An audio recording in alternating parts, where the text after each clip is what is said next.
नमस्कार, मेरा नाम ज्ञानेश्वर है और आप देख रहे हैं खबरों के पीछे। रोज रात 9 बजे एक नई कहानी लेकर हम आपके सामने हाजिर होते हैं। तो आज जिस कहानी के साथ हम आपको आगे ले चलेंगे वह कहानी है दाऊद इब्राहिम की, डी कंपनी की और बिहार के रिश्तों की। बिहार में दाऊद इब्राहिम की बुनियाद कहां पड़ी थी और फिर पांव कैसे उखड़े यह भी बताएंगे। देखिए, शुरुआत करें इसके पहले आपको हम याद कराते हैं 2010 से 2012 का दौर। देश के कई बड़े शहरों में, महानगरों में बॉम्ब ब्लास्ट हो रहे थे और ये जो बॉम्ब ब्लास्ट हो रहे थे उसमें बिहार मॉड्यूल का नाम आ रहा था। बड़ा बदनाम हो गया था बिहार। मुझे याद है जाबेरी बाजार bomb blast, opera house bomb blast, Dadar bomb blast, 27 लोग मारे गए थे। पुणे का जर्मन बेकरी बॉम्ब ब्लास्ट फरवरी 2010 में, जिसमें 17 लोग मारे गए थे। और ये जितने सारे बॉम्ब ब्लास्ट थे उसमें जब एटीएस या एनआईए पीछे पड़ती तो जांच आकर टिक जाती बिहार में। पाया यह जाता कि दरभंगा और मधुबनी, यहां से सब कुछ ऑपरेट हो रहा है। मुख्यमंत्री नीतीश कुमार भी परेशान हो गए थे कि हर बॉम्ब ब्लास्ट में बिहार मॉड्यूल कहा जाने लगा।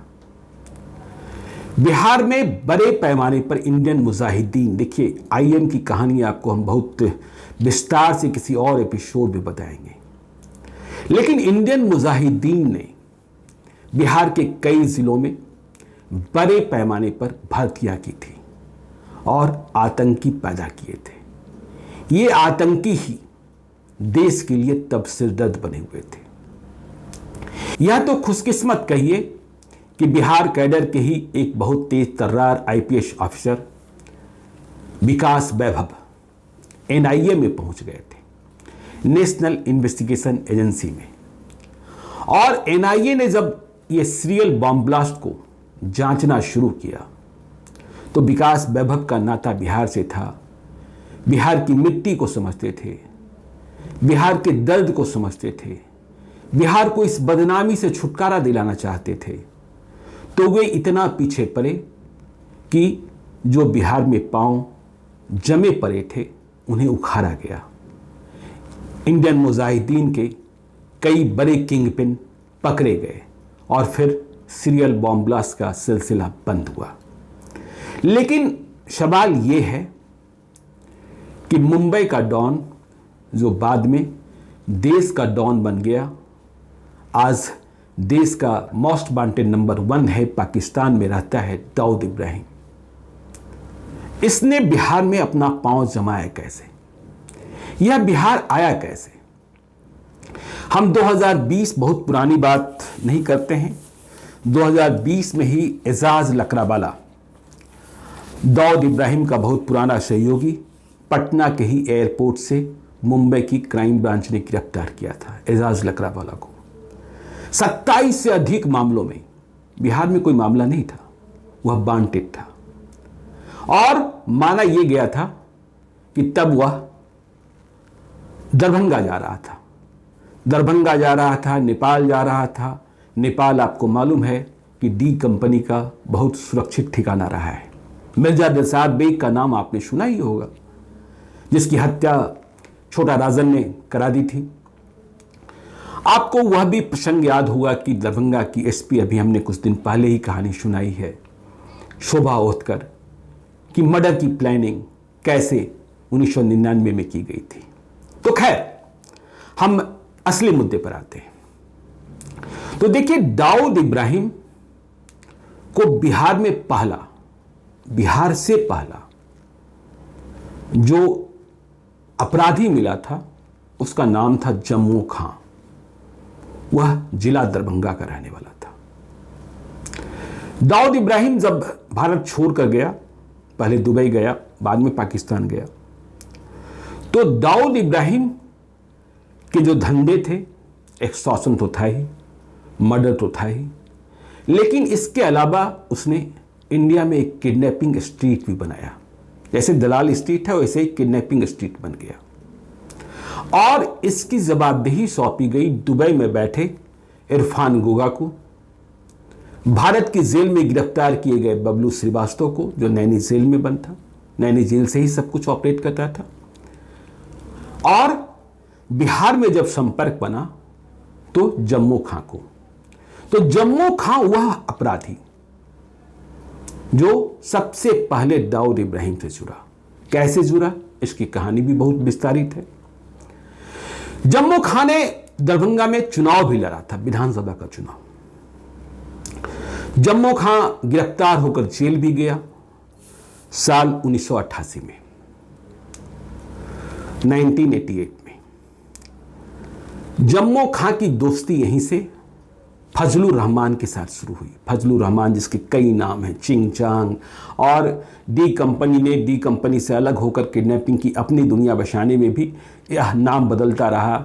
आपने कहानी सुनी होगी शिल्पा शेट्टी के परिवार वालों के कहने पर इसने कैसे रंगदारी वसूली और कैसे गौतम अडानी का अपहरण किया, ये तमाम सारे किस्से हैं। तो दरभंगा जेल के भीतर जम्मू खां और फजलुर रहमान दोनों की दोस्ती हुई। तो जम्मू खां पहला, फजलुर रहमान दूसरा। जम्मू खां के मार्फत ही फजलुर रहमान भी डी कंपनी में शामिल हो गया। डी कंपनी में शामिल होने के बाद जैसा मैंने बताया कि किडनैपिंग स्ट्रीट इरफान गोगा और बबलू श्रीवास्तव के कहने पर इंडिया में अपहरण के कांडों को अंजाम दिया जाने लगा। तो जो पुरानी जानकारी है, अंडरवर्ल्ड की जानकारी है, हुआ ये कि दुबई से इरफान गोगा ने इन दोनों को एक जिम्मेवारी सौंपी, मतलब जम्मू खां और इरफान गोगा को। तब बंबई शहर कहा जाता था, आज मुंबई कहा जाता है। बंबई में एक टास्क दिया गया एक व्यक्ति को अगवा करने का, और अगवा करने के लिए रेकी करनी होती है, पहले से इंतजामात करने होते हैं, बहुत सारी तैयारियां करनी होती हैं। तो जम्मू खां और फजलुर रहमान दोनों को रहने के लिए बंबई में एक फ्लैट दिलाया गया। अपहरण की तैयारी के लिए गाड़ी हो, हथियार हो या और भी अन्य साजो सामान हो, इसके लिए दुबई के इशारे पर, इरफान गोगा के इशारे पर, जो डी कंपनी का बहुत ही महत्वपूर्ण कड़ी था, 4 लाख रुपए का भुगतान किया गया। तो देखिए वो दौर था जब 4 लाख रुपए भी बड़ी रकम हुआ करती थी। अब ये जम्मू खां और फजलुर रहमान दोनों ही दरभंगा के रहने वाले थे और इन लोगों ने पहले एक अपहरण दरभंगा में किया भी था, डॉक्टर दिलीप चौधरी का, जिसमें 50 लाख रुपए की फिरौती की राशि वसूली गई थी। दूसरे अपहरण की कोशिश में फिरौती की राशि नहीं वसूली जा सकी थी, जो मुजफ्फरपुर से अपहरण किया गया था अमरेंद्र का, जिसे शोभा ओहतकर ने बरामद कर लिया था। और शोभा ओहतकर की इस बरामदगी के बाद ही यह प्लान बना था कि अब रास्ते से शोभा ओहतकर को हटाया जाना बहुत जरूरी है, क्योंकि इस गिरोह के कई सदस्य दिल्ली में गिरफ्तार कर लिए गए थे। तब आमोद कंठ दिल्ली पुलिस के ज्वाइंट कमिश्नर हुआ करते थे। तो मुंबई में अपहरण के लिए जो 4 लाख रुपए दिए गए जम्मू खां और फजलुर रहमान को, इन 4 लाख रुपयों को लेकर ये दोनों एक ही फ्लैट में रह रहे थे, आपस में झगड़ा कर लिए। जब आपस में झगड़ा कर लिए तो बात बिगड़ गई। अब दोनों में मनमुटाव होने लगा। कहने को दुबई में यह कहा जाता कि हम साथ हैं, लेकिन साथ नहीं थे। यह बात दुबई में बैठे डी कंपनी के बड़े लोग, चाहे वो दाऊद इब्राहिम हो, चाहे इरफान गोगा हो, चाहे छोटा शकील हो, समझ चुके थे। लेकिन चालाकी के हिसाब से, समय का इंतजार करने के हिसाब से इरफान गोगा ने दोनों को अपने साथ रखा कुछ समय के लिए। मतलब न हम तुमसे नाराज हैं, न हम तुमसे नाराज हैं, काम करना है, आगे बढ़ना है। और काम क्या करना है? अपराध करना है, जो गलत है। तो इसके बाद आगे क्या हुआ कि अब एक जिम्मेवारी सीधे तौर पर जम्मू खां को दी गई। इस जिम्मेवारी में फजलुर रहमान को साथ नहीं रखा गया। मतलब अपराध जम्मू खां को करना था, फजलुर रहमान को जानकारी नहीं थी। जम्मू खां को जो जानकारी दी गई वह गुजरात के अहमदाबाद से एक रामकिशन यादव का अपहरण करना था। यह अपहरण जम्मू खां ने कर भी लिया था। जम्मू खां ने अपहरण करने के बाद दुबई के निर्देशानुसार, दुबई जैसा कह रहा था, फिरौती की जो राशि तय हो रही थी उसके मुताबिक ही 15 लाख रुपए की राशि वसूली गई। लेकिन यह 15 लाख रुपए की राशि जम्मू खां ने वसूल कर खुद रख ली। वह रुपया दुबई नहीं भेजा, जबकि डी कंपनी का तरीका यह था कि जो राशि वसूली जाती थी वह रुपया दुबई को भेजना होता था। फिर दुबई हिस्सा तय करता था कि किसके जिम्मे कितनी राशि मिलेगी, किसे कितना रुपया प्राप्त होगा। तो अब दुबई ने स्पष्ट कर लिया कि जम्मू खां और फजलुर रहमान में, इन दोनों के भीतर में किसके मन में अधिक खोट है, अधिक पाप है, अधिक बेईमानी है। देखिए, अपराध की दुनिया में भी बेईमानी की पहचान की जाती है। तो जब पहचान हो गई कि जम्मू खां का मन ज्यादा खराब है, तब डी कंपनी ने यह फैसला किया कि नहीं, जम्मू खां अब साथ नहीं रह सकता है। लेकिन जम्मू खां साथ नहीं रह सकता है तो उसे जिंदा भी नहीं छोड़ना है। लेकिन जम्मू खां के भरोसे को डिगने नहीं दिया गया ताकि उसके मन में कोई अविश्वास पैदा ना हो जाए और ऑपरेशन के पहले ही वह भाग न जाए। तो इसके लिए क्या किया गया कि जम्मू खां को अब नेपाल भेज दिया गया। नेपाल में कहां? नेपाल में डी कंपनी का सबसे सुरक्षित ठिकाना, सबसे सुरक्षित नेटवर्क मिर्जा दिलशाद बेग के पास था।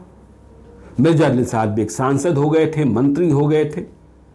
तो मिर्जा दिलशाद बेग के ठिकाने पर जम्मू खां को रहने को भेज दिया गया। फजलुर रहमान को वहां पहले नहीं भेजा गया। तो जम्मू खां को यह लगा कि चलो, हमने 15 लाख रुपए की बेईमानी कर ली है, फिर भी डी कंपनी को हम पर कोई संदेह नहीं हुआ है, हम पर भरोसा कायम है। तो वह मिर्जा दिलशाद बेग के ठिकाने पर आराम से रहने लगा। मिर्जा दिलशाद बेग को भी किसी बात की जानकारी नहीं थी। लेकिन मिर्जा दिलशाद बेग वही क्या करता था जो सीधे दुबई से निर्देशित होता था। तो पहले तो जम्मू खां की सारी सुविधाओं का ख्याल रखा गया। लेकिन जब वह समय आया, जब डी कंपनी ने यह फैसला कर लिया कि अब नेपाल में ही जम्मू खां को खत्म कर देना है, तो फजलुर रहमान को, जो अब तक जम्मू खां का बड़ा दुश्मन बन चुका था, उसे मिर्जा दिलशाद बेग के ठिकाने पर पहुंचने को कहा गया। साथ में कुछ और लड़के भेजे गए, फजलुर रहमान ही लेकर गया। पुराने खबरी कहते हैं, पुरानी मीडिया रिपोर्ट्स कहती है कि जब फजलुर रहमान मिर्जा दिलशाद बेग के ठिकाने पर काठमांडू पहुंचा तो जम्मू खां देखकर चौंक गया। उसे लगा कि यह कैसे, क्योंकि वह समझ रहा था कि डी कंपनी मुझ पर भरोसा कर रही है, फजलुर रहमान पर भरोसा नहीं कर रही है। उसे इस बात का अंदेशा ही नहीं था कि समानांतर फजलुर रहमान से भी काम कराया जा रहा है, क्योंकि फजलुर रहमान अब और भी काम करने लगा था, बबलू श्रीवास्तव के करीब हो गया था।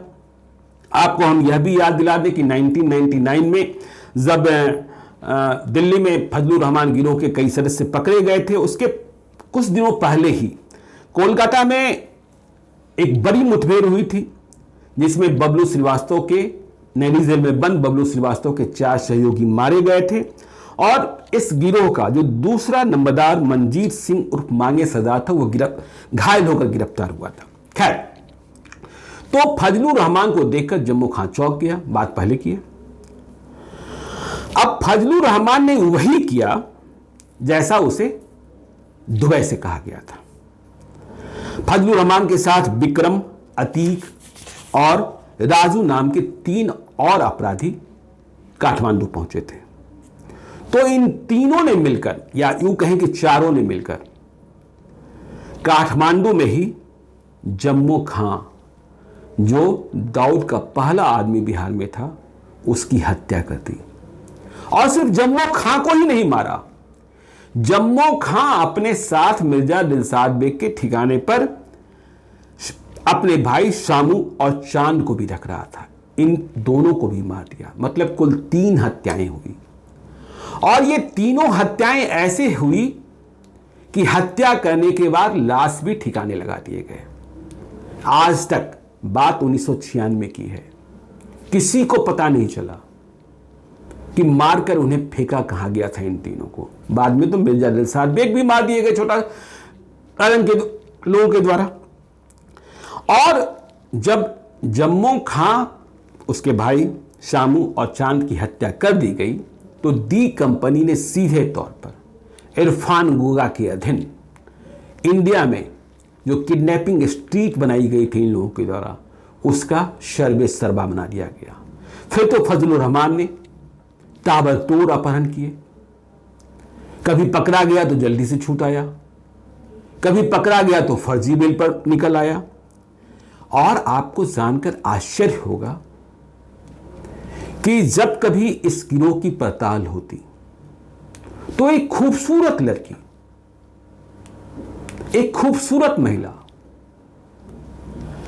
कई कथाओं में हुस्न परी लिखा गया, उसकी चर्चा हुई। और वह ड्रीम गर्ल थी जिसका नाम पुलिस रिकॉर्ड में भी मिलता है, आज तक अबूझ पहेली है। वह थी अर्चना शर्मा। अर्चना शर्मा फजलुर रहमान उर्फ चिंगचांग के साथ इंडिया में होने वाले बड़े अपहरण कांडों में बड़ी सूत्रधार थी। अब सूत्रधार कैसे थी इस बात को भी समझिए कि अर्चना शर्मा यह एक ऐसी ड्रीम गर्ल थी जो उस शहर में सबसे पहले पहुंचती जहां से अपहरण को अंजाम दिया जाना होता था। और पहुंचकर क्या करती? पहुंचकर सबसे पहले एक मकान की व्यवस्था करती। इतनी सुंदर थी, अब है कि नहीं है मुझे नहीं पता। अर्चना किराए पर मकान लेती, वहां सारी व्यवस्थाएं करती और फिर इसी मकान में ये सारे लोग फजलुर रहमान के कहने पर जो किडनैपिंग के लिए तैनात किए गए थे उन्हें लाकर रखा जाता। और फिर जब अपहरण कांड को अंजाम दे दिया जाता तो इसके बाद जब सब कुछ ठीक से संपन्न हो जाता, अर्चना शर्मा पहले तो अपहरण करने वाले जो लाकर घर में ठहराए गए थे वे भागते। इसके बाद अर्चना शर्मा भी रफू चक्कर हो जाती। तो ये अर्चना शर्मा अबूझ पहेली। देखिए, आपको मालूम होगा कि ये जो फजलुर रहमान है अभी अहमदाबाद जेल में बंद है और 2018 में यह पेरोल पर भी आया था दरभंगा में अपने गांव। इसके परिवार में कोई एक शादी थी तो जम्मो खां के माध्यम से। और आपको हम यह भी बता दें कि जम्मो खां फजलुर रहमान ने देश के दूसरे प्रदेशों में फैलने के पहले बड़ी कसरत बिहार में भी की थी। आपको हमने बताया है कि शोभा उत्कर को क्यों टारगेट पर लिया गया, क्योंकि इन सबों ने बिहार में भी अपहरण कांड को अंजाम देना शुरू किया था। और जब दिल्ली में पहली बार फजलुर रहमान के गिरोह के सदस्यों की गिरफ्तारी हुई थी दिल्ली पुलिस के द्वारा, तब भी यह बात जानकारी में आई थी कि दिल्ली में दरभंगा की एक बड़ी डॉक्टर, महिला डॉक्टर का बेटा रहा करता था, उसे वहां से अगवा किया जाना था। और तो और मुजफ्फरपुर को इन गिरोहों ने, ये कुछ बिहार के दूसरे गिरोह के सदस्यों के साथ भी मिलजुल रहे थे हालांकि, और वह दौर भी बहुत ही खतरनाक था। जैसा मैंने बताया कि दरभंगा, मधुबनी ये बिहार मॉड्यूल बना हुआ था। यदि हम 1999 की बात करें तो देखिए, मुजफ्फरपुर शहर की बात करें तो कई और ऐसे गिरोह थे जिससे मुजफ्फरपुर शहर बहुत ही डरा सहमा था। जिन्हें मुजफ्फरपुर की जानकारी हो, उस दौर की जानकारी हो, तो मुजफ्फरपुर के बड़े कपड़ा व्यवसायी नंदलाल तिकमानी का कैसे अपहरण हुआ था याद होगा। नंदलाल तिकमानी के अपहरण के बाद बड़ा ही हंगामा हुआ था। वे छूट कर आ भी गए थे, पुलिस ने अपनी उपलब्धि बताई थी, लेकिन पूरा शहर जानता था कि फिरौती की बड़ी राशि अदा की गई है। उसी दौर में संजीव कुमार का अपहरण हुआ था, लेकिन इसमें पुलिस को सफलता मिली थी। रेस्क्यू ऑपरेशन में 2 अपहर्ता मारे गए थे। फिर आपको यह भी याद होगा कि देवरिया बाजार मुजफ्फरपुर का, वहां जाने माने खाद्य विक्रेता थे वीरेंद्र भगत, उन्हें मार डाला गया था। हार्डवेयर व्यवसायी सुशील अग्रवाल, इनकी हत्या कर दी गई थी, और बस इसलिए कि 2 लाख रुपए की राशि, तब बड़ी राशि होती थी, की मांग की गई थी रंगदारी में, और नहीं देने पर भून दिया गया था। रामचंद्र एंड सन्स, मुजफ्फरपुर में घड़ी की बड़ी दुकान हुआ करती थी, वहां रंगदारी टैक्स के लिए बम फेंका गया, और बम फेंकने के बाद भाग रहे अपराधियों ने एक बीएमपी के जवान की हत्या कर दी थी। तब इसमें रईस गिरोह का नाम आया था। रेमंड के शोरूम पर भी बड़ी बमबाजी हुई थी। तो ये दौर था बिहार के लिए बहुत ही खतरनाक दौर था, और इसी दौर में जम्मू खां के माध्यम से दाऊद इब्राहिम ने भी बिहार में पैठ बनाने की कोशिश की थी, जिसका विस्तार आगे फजलुर रहमान ने किया, और फिर बिहार मॉडल के रूप में देश में बिहार को बदनामी मिली, जिसके कारण देश में सीरियल बम ब्लास्ट हुए देश के कई बड़े शहरों में, जिसमें 50 से अधिक लोगों की जान गई थी सीरियल ब्लास्ट में। जैसा मैंने आपको बताया, नाम भी लिया कि मुंबई के जावेरी बाजार, ओपेरा हाउस, दादर, सिर्फ इन तीनों में ही 27 लोग मारे गए थे। इसके पहले पुणे के जर्मन बेकरी ब्लास्ट में जहां 70 लोग मारे गए थे। खैर, अब बिहार मॉड्यूल की चर्चा नहीं होती है। एनआईए ने इंडियन मुजाहिदीन के नेटवर्क को तोड़ा है। विकास वैभव और दूसरे देश के जो टॉप कॉप्स रहे हैं, इसमें उनकी बड़ी भूमिका रही है। तो आज की कहानी हमने यहीं ख़त्म करने का फैसला किया है। यासीन भटकल के बारे में भी बताएंगे, ऑपरेशन यासीन भटकल कैसे संपन्न हुआ था। तो आज दीजिए इजाज़त। चलते चलते, यदि अब तक आपने हमारे YouTube चैनल खबरों के पीछे को सब्सक्राइब नहीं किया है तो ज़रूर कर लीजिएगा, और यदि इस वीडियो को आप फेसबुक पेज के माध्यम से देख रहे हैं तो पेज को लाइक कीजिएगा। एक और अनुरोध कि यदि आप मुझे कोई कहानी बताना चाहते हैं, सीधे तौर पर संपर्क करना चाहते हैं, या कोई परामर्श देना चाहते हैं, तो हमें gyaneshwarlive@gmail.com पर संपर्क करें। अपना नंबर भी लिखकर भेज सकते हैं। आपकी बातें हम सुनेंगे, जरूरत होने पर आपसे संपर्क भी करेंगे। तो दीजिए इजाज़त। बहुत बहुत धन्यवाद। कल रात फिर मिलते हैं 9 बजे।